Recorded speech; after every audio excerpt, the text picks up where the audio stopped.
Hello, my name is Dr. David Allen. I'm a retired cardiac surgeon and a member of the International Cannabinoid Research Society, ICRS. That means I'm a cannabinoid research scientist.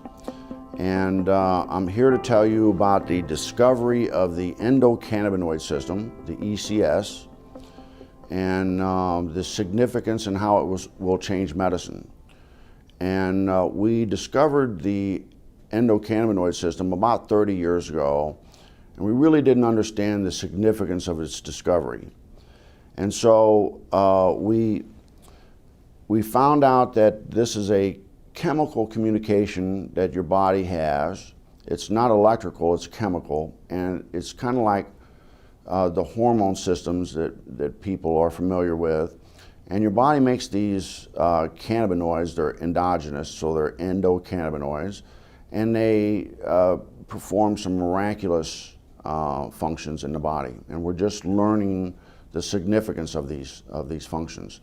And basically, the endocannabinoid system is responsible for homeostasis. Most people don't understand what that really means, but it's the body's ability to maintain itself and function in the proper environment. And so it's critically important that doctors in the future understand this control mechanism. And we're finding out that that manipulation of this endocannabinoid system will control diabetes. It controls cancer. It controls whether you can survive a heart attack or stroke. And so this is critically important for doctors to understand this new science. And the discovery of the endocannabinoid system is the single most important medical scientific discovery ever, and will save more lives than the discovery and application of sterile surgical technique.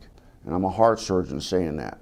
So more people will be saved by manipulation of the endocannabinoid system than are currently saved by surgery.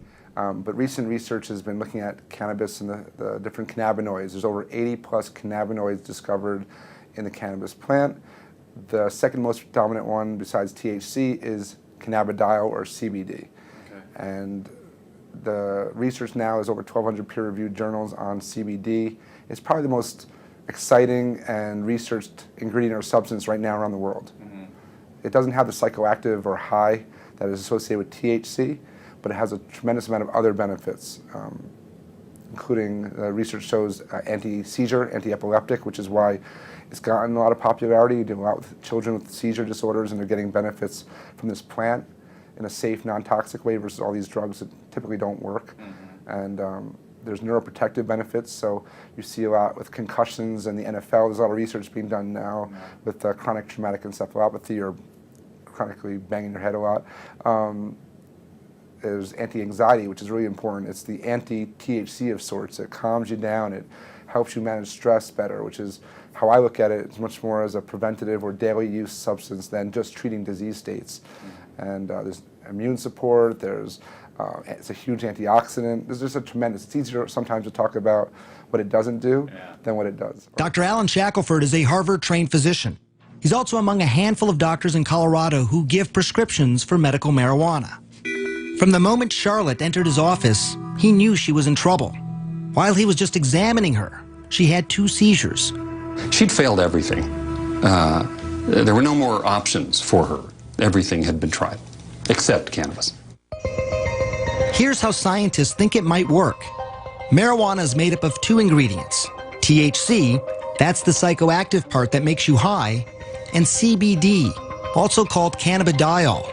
It's the CBD that scientists think modulates electrical and chemical activity to help quiet the excessive activity in the brain that causes seizures. I've been telling my patients to cut. Dr. Julie Holland is the editor of the Pot Book, a complete guide to cannabis. For a long time, the work on cannabis and epilepsy was sort of inconclusive. Maybe it works, maybe it doesn't. They couldn't quite figure it out. And it's only when they really started separating THC from CBD that they saw, definitively, yes, CBD seems to really stop seizures. So in the 1930s, they made tinctures. What were they making the tinctures for, and why were they doing these tinctures? Well, I mean, the medicinal uses of hemp are just numerous. The hemp helps, well, we can talk about the cancer effects of hemp, but it helps with inflammation. It's very anti-inflammatory. It helps with seizures. It's very effective with PTSD for the vets that are coming back that have post-traumatic traumatic stress disorder. Very effective at treating that.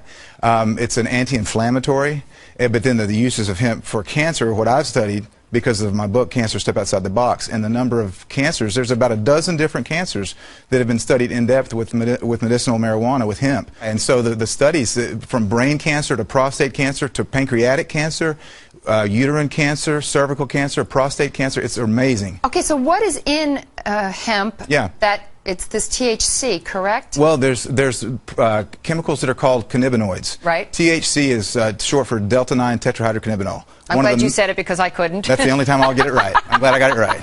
So that's the one, THC is the one cannabinoid that everyone's familiar with. That's the one that's psychoactive, and that's the one that gets you high if you smoke it. Okay. But there's other cannabinoids. One is called CBD, cannabidiol, and it's very medicinally used. There's no psychoactive component of CBD. So what do? Extract these to make tinctures, or you can make tea out of? You can make tea. You can eat it. It's a great superfood. You're into raw. A lot of people use raw hemp in their superfoods. Well, do you get high off of hemp if you eat it as a superfood? No, well, or just the seeds. You've got to heat the THC to make it become psychoactive. So people that eat the plant, they put in a smoothie.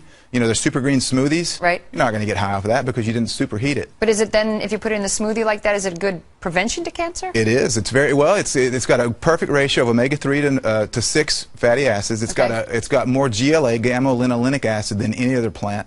So it's got some really great fats. You're well aware of the importance of good fats in your diet. Yeah. So hemp it's a perfect superfood to eat. But it's also medicinal. I just never understood why hemp had gotten such a bad rap, and now I understand that it was really politically motivated by somebody who owned basically trees and didn't want to be in competition with the hemp to make paper. And yet, throughout the years after that, so many people suffered because of that. Yeah. So I guess it's actually a good thing that people are coming around a little bit. It is. I'm really encouraged about the different legislation in different states that are trying to legalize medicinal hemp, because of the fact that it is so good. It's not just a superfood. It's not just great for industrial uses, as we've mentioned, but it's a really good medicine. Thank you so much for coming on, Ty. I really appreciate you being here. Thank you, Carol.